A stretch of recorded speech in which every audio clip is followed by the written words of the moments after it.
virtually suck the air out of this courtroom. A turn of events and testimony stops a trial in its tracks. The court finds that I have no other legal remedy but to enter a mistrial.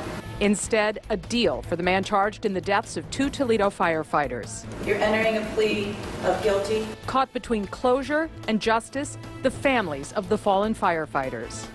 The outcome of this case and this trial is that nobody wins. Team coverage, reaction to the mistrial, and the plea deal reached in the case of Ray Abu Arab. A whirlwind, 24 hours, and one of the most anticipated trials in years. After weeks of testimony, a moment on the stand brings the trial of Ray Abu Arab to an unexpected ending. By virtue of our obligation to provide effective assistance of counsel to Mr. Abu Arab, to now move this court to declare mistrial. The judge accepting the motion for a mistrial, Abu Arab giving a thumbs up in the hall a day after the detective's testimony delayed proceedings. Abu Arab on trial for aggravated murder and arson in the 2014 fire that killed Private Stephen Mashinsky and Jamie Dickman. But today, Abu Arab entered an Alford plea to reduce charges. And here's what the plea entails. He is pleading guilty to 2 counts each of involuntary manslaughter and aggravated arson. His sentence, 20 years in prison, but he was credited for the time he's already spent in jail. He'll also have to register as an arson offender. And our team tracking the fallout from today's developments, the firefighters' families, and the fire department sharing their thoughts on the court's decision. But we want to start with how this all played out in the courtroom, and for that we turn to 13 ABC's Alexis Means.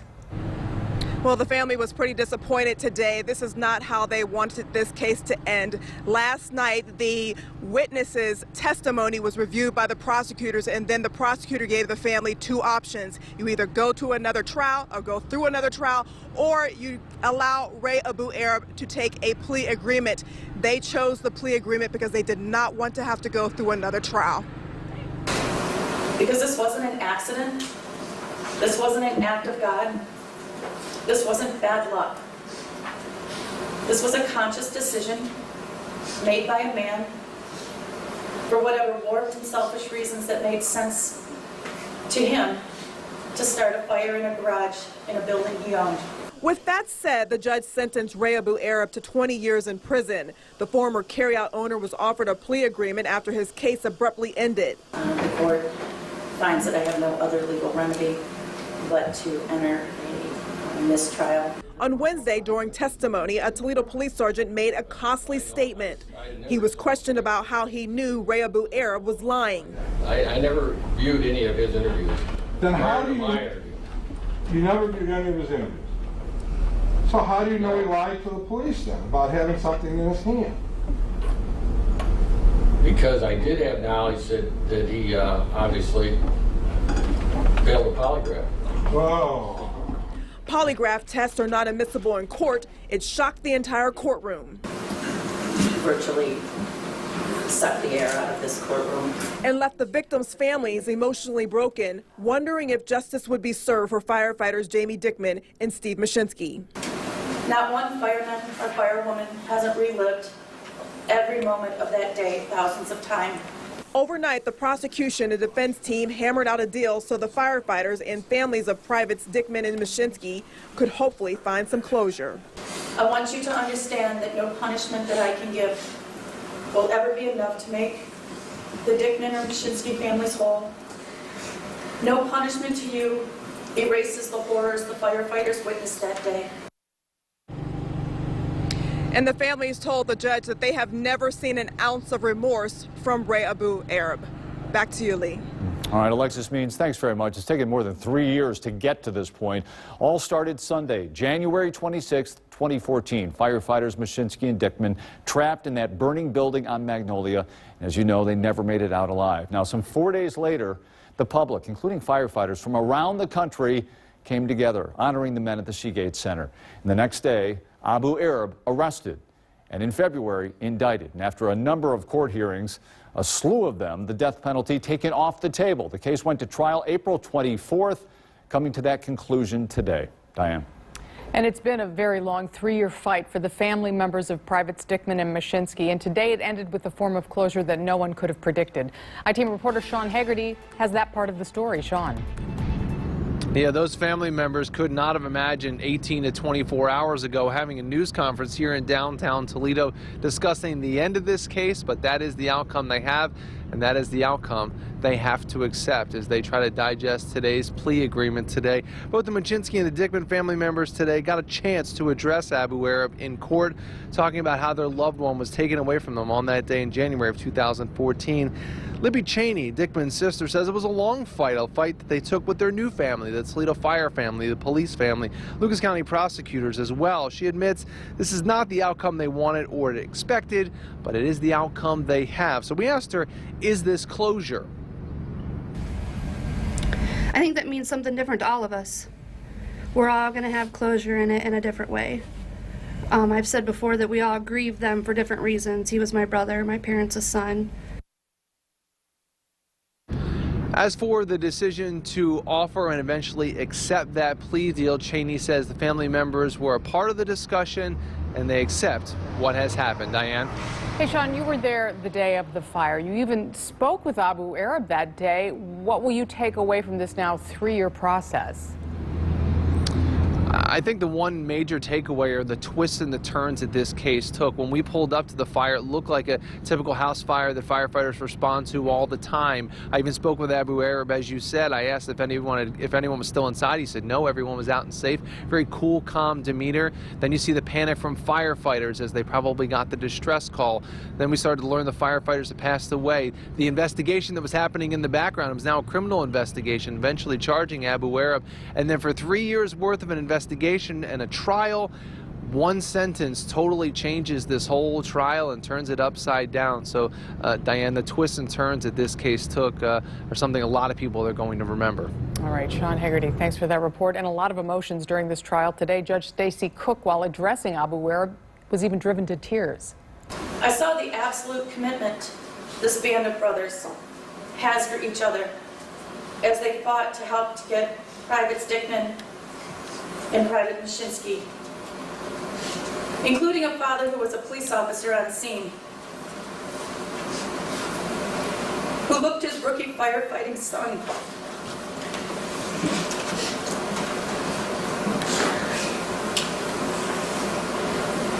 in the face and telling him, knowing the inferno he was about to enter, you have to go in and get your guys. So is it common for judges to let their emotions show? We asked UT Law professor Greg Gilchrist about that earlier today. I think it's not uncommon in a case like this because this is such an emotional case, right? And this is the moment of sentencing. This is where the community, through the judge, casts judgment on the person who committed this crime. Gilchrist also calls today's decisions a gut decision, that is a punch in the gut for prosecutors because of the time spent preparing for this case. And fire and police leaders also talking about the outcome of this case today. 13 ABC's Lisa Guyton was at this afternoon's news conference, and she now joins us live. Lisa. Chief Santiago says he is not happy about how it all came to an end, but he accepts it. He says since the day firefighters Mashinsky and Dickman died, there's been a heavy weight on the shoulders and the hearts of everyone in the department. He says it's important to point out that even with that, the men and women have continued to do incredible work for the city of Toledo.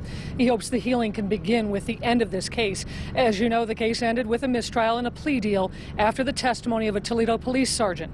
We asked Chief George Kroll about that testimony. He points out that Sergeant Snyder has testified in hundreds of cases, and Snyder is devastated by what happened. This was not the way we intended this trial to end. As Chief of Police, I fully recognize and accept full responsibility for what happened in court yesterday. That being said, the detective sergeant who was on the stand told the truth. However, due to the rule of law, that particular truth was not allowed to be heard in open court. There was no malice or ill will in his heart, and he feels horrible, as do I and the entire Toledo Police Department. Chief Kroll adds that the department will learn from what happened and train to make sure it never happens again. Reporting live in downtown Toledo, Lisa Guyton, 13 ABC, Action News. Well, still to come, it's Ottawa County's largest employer. But what are the consequences of keeping Davis-Besse up and running for years to come? At what cost to you? An in-depth look at what's at stake when we come back. When you woke up this morning, chances are it was one of the first things that you did. You turned on the lights and they worked. Also safe to say, you didn't think for a second where that electricity came from to make it happen. Tonight, the future of one of our area's biggest energy sources and the people behind it is very much in doubt. A cloud of uncertainty looms over the towns, the cities, and the schools of Ottawa County. That the facility's not going to shut down. I want to believe that it's not going to shut down. Towering over the landscape, the Davis-Besse nuclear power station. Churning out electricity for hundreds of thousands of homes and businesses in Northwest Ohio. But what happens if this plant goes dark for good? Deactivation and decommissioning of the plant is a possibility. First Energy operates Davis-Besse and the Perry Nuclear Power Plant in Northeast Ohio. The company is drowning in debt. Sam Belcher is the chief nuclear officer. We're exiting generation that's subjected to the competitive pressures of the marketplace. Among those competitive pressures, electricity generated by historically inexpensive natural gas, wind and solar power alternatives, and deregulation of electricity markets. Belcher says there's still a place at the table for nuclear power. Reliable, 24-hour-a-day, 7-day-a-week power. We're not impacted by extremes of weather, so we're able to put power on the grid whether the wind blows or the sun shines. We're there around the clock. We do it emission-free. But for all its positives, nuclear power is expensive to produce. First Energy is hanging its hat on legislation working its way through the State House. It would create zero emissions credits for the benefit of operating a nuclear reactor like Davis-Besse. And this is where you come in. If lawmakers in the House and Senate say yes, and the governor signs off, consumers would pay more. And I correlate that to about a Starbucks coffee per month to ensure this plant continues to exist for the long term. Or approximately $5 more a month for the average ratepayer. Longtime Ottawa County Commissioner Jim Sass calls it money well spent. It's a huge impact. It is our largest employer, and it's our largest taxpayer. Some 700 people, chemists, engineers, nuclear operators, and others work here, making an average of over $80,000 a year. It's a great job in an area that I grew up in. For me, it's a great industry. An industry helping to power Port Clinton, Oak Harbor, and the schools. It's about 40% of our overall budget in a $20 million budget overall as a school district. It would be catastrophic to our district. No one denies the wide-ranging economic impact Davis-Besse has on Ottawa County and Northwest Ohio for that matter, but there is great debate brewing over that ZEN or zero emissions legislation. The AARP here in Ohio, just one organization lining up in opposition. The Ohio Manufacturers Association calling it a wolf in sheep's clothing. And the Alliance for Energy Choice labels it a Chicken Little scheme. And yet another group says the bill is solely intended to improve First Energy's bottom line. This really isn't about First Energy. This is about Davis-Besse. This is about Perry. We believe that these plants are valuable to the local communities. It's not about dollars and cents, though. Well, it's about ensuring that the plants have what they need to continue to operate. And it's looking more and more like Ohio lawmakers will make the call. If we don't do everything we can possibly do, and at the end of the day the result would be the plant would close down, I don't think I could sleep at night if I knew I didn't put the best effort I could to try to get a bill passed to at least keep these plants running. And with that, the lobbying on both sides continues. Opponents maintain First Energy needs to fix its own mess, and you, the consumer, should have no part of what the critics call a clear and absolute bailout. Many of our region's lawmakers expressing support for nuclear energy as one piece of Ohio's power portfolio. Others telling me they're still in the information gathering process. The most recent committee hearing was this past Tuesday. Oh, so when does First Energy make a final decision on the future of Davis-Besse and Perry over in Cleveland? Well, they're calling it a race against time. By next summer, they want to make a call. So just over a year. Important to note, even if this ZEN bill passes, First Energy says it could sell Davis-Besse and Perry. Those plants could continue to operate. But at this point, it doesn't appear there's a huge market for a pair of struggling nuclear power plants. Of course, we'll be following this important vote, this important story, very closely. Something to think about. All right, Lee, thank you. Well, we're not only going to hit 70 for the first time this month. Jay has a couple of days in the 80s in his 7-day forecast. Details after the break.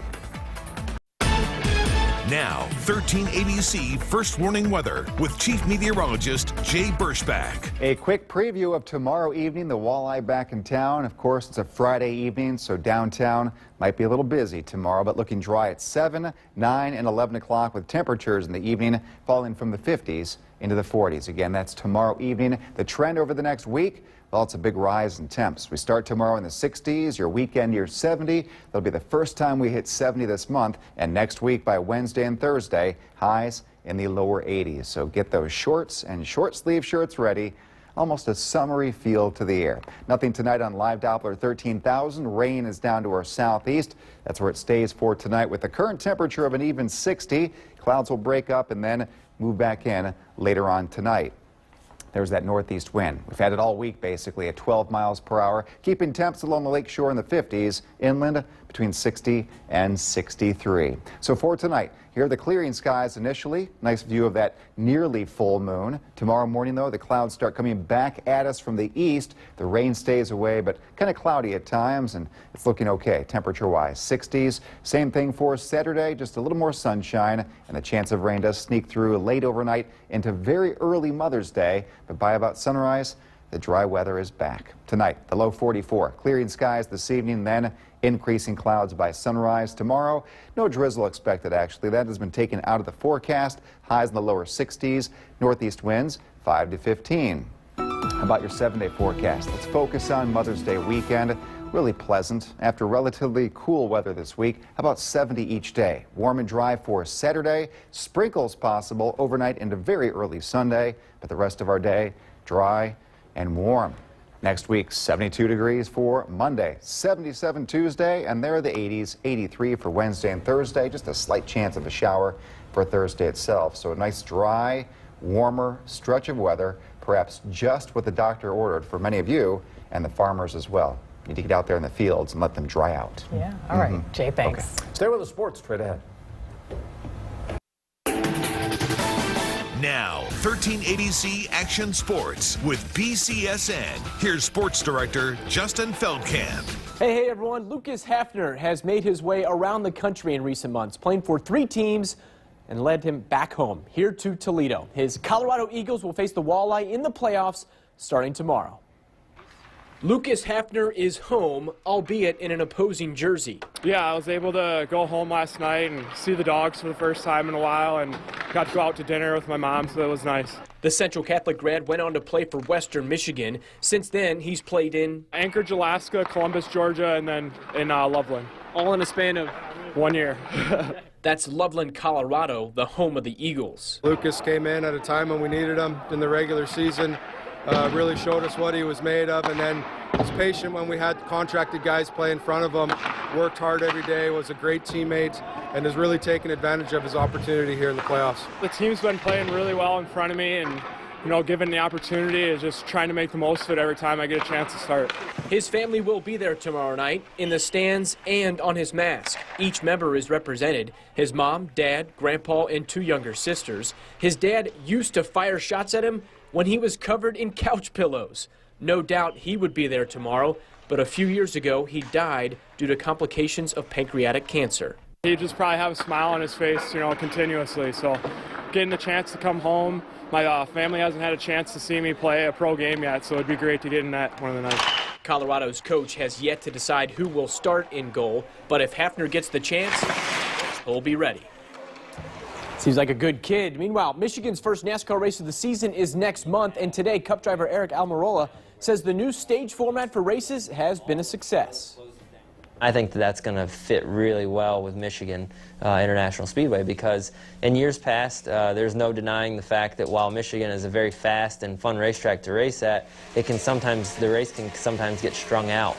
And, aerodynamics plays such a big part of that race in Michigan, and horsepower, that when the cars get strung out, it's really hard to pass, and we fight sort of the aero bubble. Well, now we've got designated segments, designated cautions. You're going to bunch the cars back up.